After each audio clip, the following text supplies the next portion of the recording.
After putting this game off for forever, I finally played through it earlier this year, and I had no idea what was going on.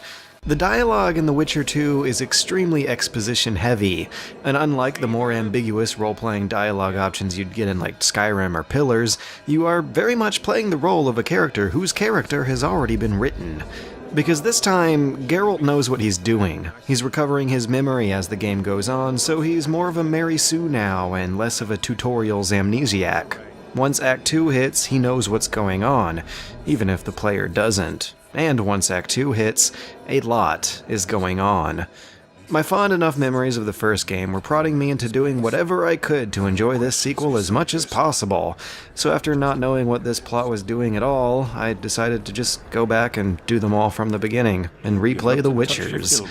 So this time, when I made it to number 2, I decided to keep a cheat sheet with me. I had a printed map on hand for pretty much the entire second run of this game, with names and events scribbled on the backside, and I'm not exactly happy with how important that cheat sheet ended up becoming. But I am happy that I read Sword of Destiny! As it turns out, the second Witcher book wasn't translated to English until May of this year, with the release of the third game, and even then that was only for the UK edition. North America's paperback isn't due until December. Considering the higher costs and shipping times of overseas delivery, I decided to take the ebook option for this one. And what a weird option that was to take. This is the second book of the series, but most of them have already been translated and printed in English, so it's only just now that we finally got number 2, even though numbers 3, 4, and 5 already made the transition years ago. It's also weird that this is the one they've been holding back on. I read a lot of commenters who seem to agree that this is the fan favorite of the series, and after reading it myself, I get it. Sword of Destiny is a short story collection just like The Last Wish, but this one has a much slower pace and a more contemplative tone. The stories are less about what a cool dude Geralt is, and more about what a confused dude Geralt is. There's a whole lot less time spent with him spinning around chopping up monsters than there is spent with him falling head over heels in love, running out of money, or feeling guilty for feeling obligated to raise new children Witchers. A recurring theme has him trying to balance the detached brutality of his profession with the scraps of human emotion left over that might not have been fully trained out of him. It's almost like, maybe like the experiences of growing up with some artistically motivated desire to write fiction, despite also having to live with the more industrious demands of a Soviet communist economy, but maybe that's looking too deep into it. Either way, I was enraptured. After the pulpy, sexy fantasy of the first book, I wasn't expecting a heart-melting piece of literature about the terrifying inner conflicts of the human condition, or the Witcher condition, or something. My favorite story here ends on one of my favorite last-minute twists of any book, with a hungry, vicious werewolf sneaking up on our heroes before deciding to just sit and listen to this bard's sappy romantic song before walking away. It's a line that encapsulates the change of tone this second book makes, and also hints at the change of tone this second game makes. It's less about hunting monsters and twisting around fairy tales than it is about much more relatable human drama. And that's also what the game developers seem to have attempted with number 2. It's less about hunting monsters and more about navigating human conflicts. It has less fairy tale glades than it does muddy battlefields and military camps. You won't find any leprechauns prancing around Balvins in this one. Instead, you'll find a whole lot of politics and plot twists and big battle scenes and an overall attempt to polish this universe up for a mass-market multi-platform release. Instead of using outdated BioWare tech, they developed their own engine that looks damn good and scaled well enough for a console release. Suddenly, everyone's faces look like faces, and not potatoes. The voice actors sound like they're voice acting, and not swearing a courthouse oath. And you're no longer juggling around 30 different quests for the same fetch. The 2D flashbacks don't just zoom in and out of concept art, but have these slidey FMV animations that make Geralt look like a dried-up, crunchy leaf. The UI is big and clunky, the visual style is blurry and bloomy, the rooms are way smaller, and there are these weirdly placed wooden gates that keep you from seeing very far, and wait a minute, I see what's going on here. They consoleized it! After a failed attempt to outsource a console version of the first game in 2009, the developers decided to just do it themselves for the sequel. A dev quote tells us, straight from the horse's mouth, that the whole interface was designed with consoles in mind. It's impossible for me to look at these menus and think otherwise.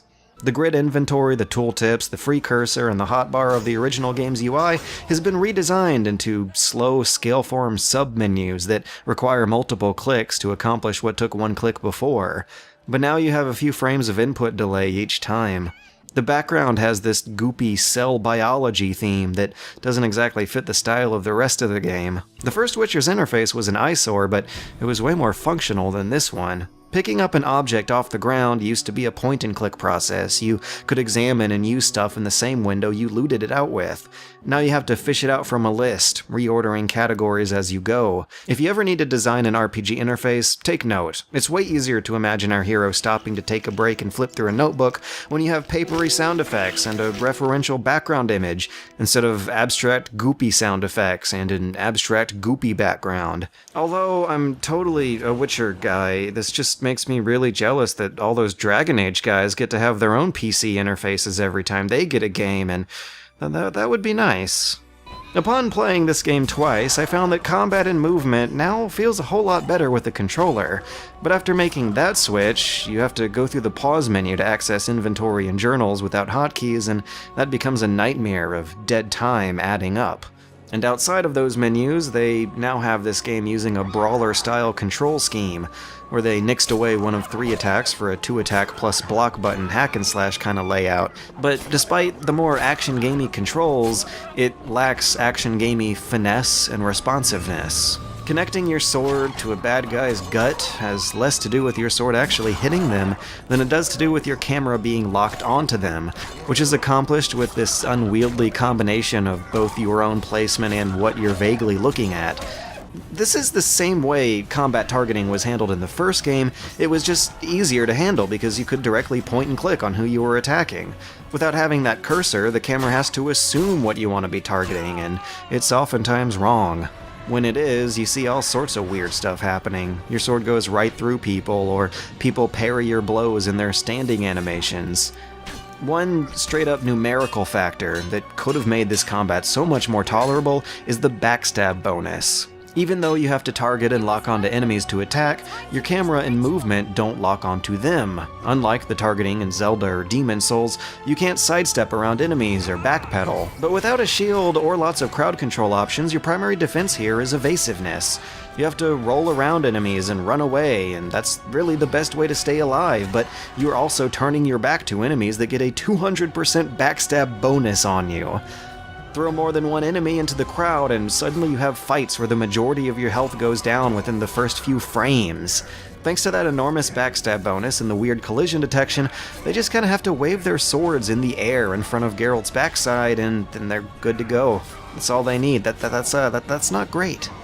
For the record, I've fully played through this game 2 times with the combat rebalance mod and again without it, and neither experience was great. Between both these first 2 games, neither has combat that's great, and that has me seriously worried about how the third game's gonna play and feel.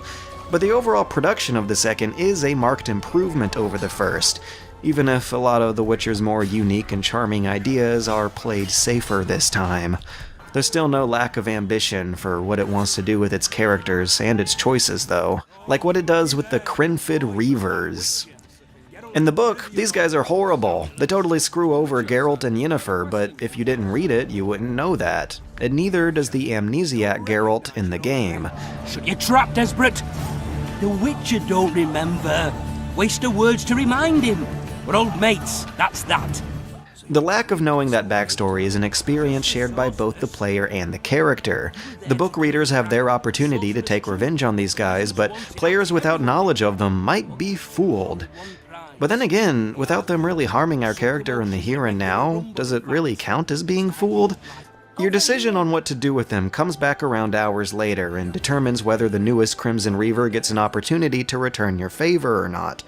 The blood you inadvertently shed there can lead directly to blood on your hands later, which affects other characters' perception of you. One thing leads to another, and hours later, this same questline has you summoning up swamp ghosts for a witch in the woods. That dedication to long-term cause and effect is the primary selling point of this game. The end of Act 1 branches the story off into two incredibly different directions that it's more like playing two different campaigns. You end up in two different towns, then restricted areas from different parts of a third town, with different characters living and dying and different borders being drawn in the ground with a multitude of different outcomes gracefully written in and out of each other to account for whatever choices the player makes here. And this seems to be what reviewers and fans liked so much about this sequel. It had game-changing consequences. But the hyperbole over these game-changing consequences is a little bit of a misnomer. They are all pre-written for you, it's all pre-planned, and the extent to which they push them is, in its own way, limiting. Playing it a second time didn't just uncover how much content I had missed the first time. Seriously, give it a second go, the music in Vergen is way better than the Kaedwen camp, but the second run also uncovered just how much context I had missed. Like I said in the beginning, I had no idea what was going on in this game for my first time through. Geralt's run-in with the Crinfid Reavers is just about the last time they make a clever writing play with his amnesia. As the game goes on, more of his memory comes back, and so does his knowledge of lore that the player needs to catch up with. He starts tossing around enough lore of his own that stuff your own character can say will be flying right over your own head. There's a serious disconnect when that happens. Seeing this conflict over the Pontar Valley play out from both sides felt less like a bonus than it did a necessity, especially since without this map I'd have no clue where the Pontar Valley is in relation to the aggressors fighting over it, but Geralt doesn't seem to have that problem. Whatever room for reactivity they gave this plot doesn't keep this plot from being a mess. It's not only convoluted for the sake of all the room for player choices that there is, but it's also full of tons of little convenient events that make little sense when you look at the greater picture.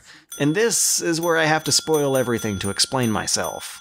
Cedric, a drunken elf in Flotsam, dies after centuries of experience, with his last words revealing that Sabrina's curse at Vergen in the future will help some amnesiac weirdo who walked into his town 2 days earlier to recover his memory. Okay. If you take Yorvis' path, Geralt just so happens to find Triss's figurine in the woods, because finding the figurine in the Nilfgaardian camp where it's supposed to be would be too simple or something.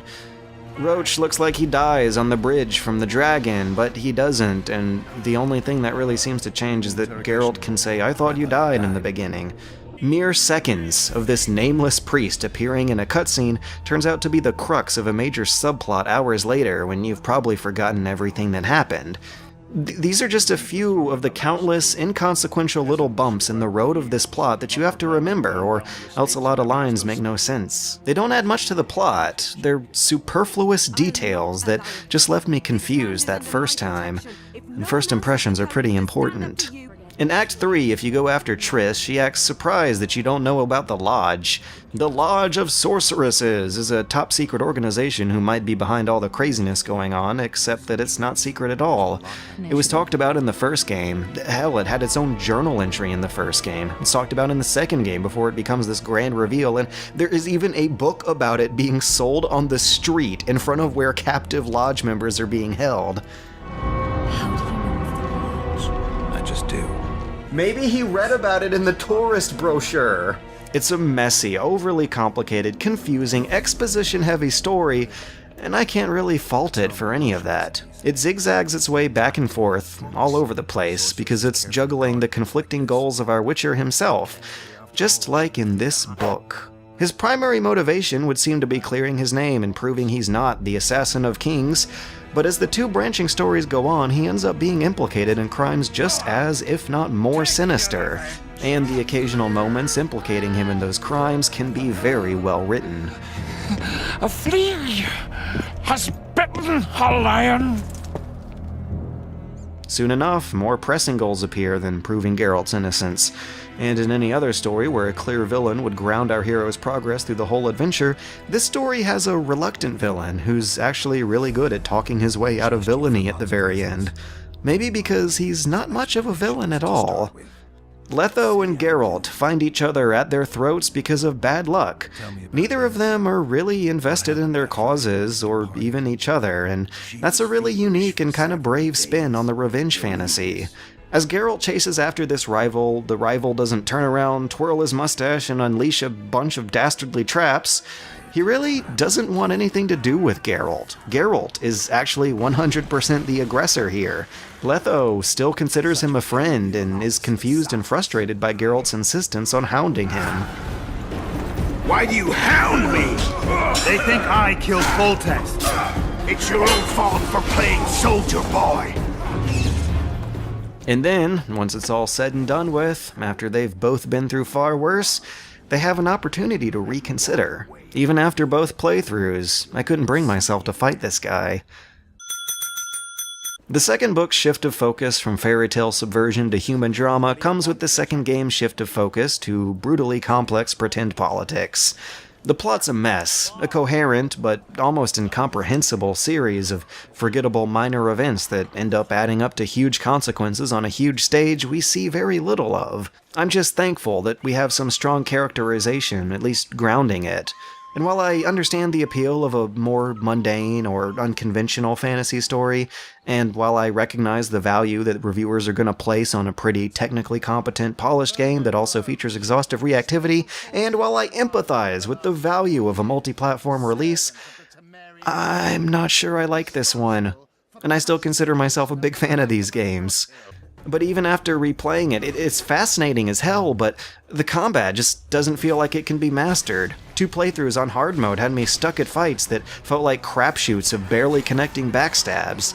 Taking the time to prepare traps and a potion cocktail for crowd control requires you to wade through these slow-ass menus and watch this slow-ass animation, and even then, the buffs you get for it last just like 5 minutes. For a game emphasizing preparation before combat, your preparations don't yield you enough time to properly prepare for anything. By the time you have to fight something, it's too late. You can die in quick load and drink up again to account for those precious lost seconds, but that spoils the fun of having to prepare for it in the first place. They had this stuff figured out in the last game, where the buff timings and the alchemy system ended up giving the world a sense of place. It was a more honest and complete exploration of what makes this character interesting. You had to hunt monsters by their time of day, you had to study their tactics and plan potions and poisons according to the specific beasts. You had to rest and prepare an entire hour's worth of buffs at the tavern, rather than rushing through them all in smaller increments through the wilderness. And all of that made you care about where to go and when to go. You had to buy out an entire tavern supply of alcohol to make your potions, and maybe that's why the innkeepers don't like witchers so much, and maybe that gave you an excuse to get good at gambling. You had to chase devourers at night, but still leave room open in the schedule to turn the quest in at daytime. You really had to go out of your way to be this guy in the first game, to a much greater extent than you do in the second. It had a level of mechanical role-playing to it that made this character feel concrete and real. A set of difficult rules and realities you had to experience firsthand from this character's perspective, and that's something you can't get from a movie or even from a book. And in the process of scaling back on a lot of those lore-relevant mechanics, they also scaled back on the fairy tale mystique of it all. There is a troll under a bridge that charges a toll, and as it turns out, he's been depressed into alcoholism because the townsfolk slaughtered his wife, and that's freaking great! And just about the only time this game really feels like what I at least consider The Witcher to be about.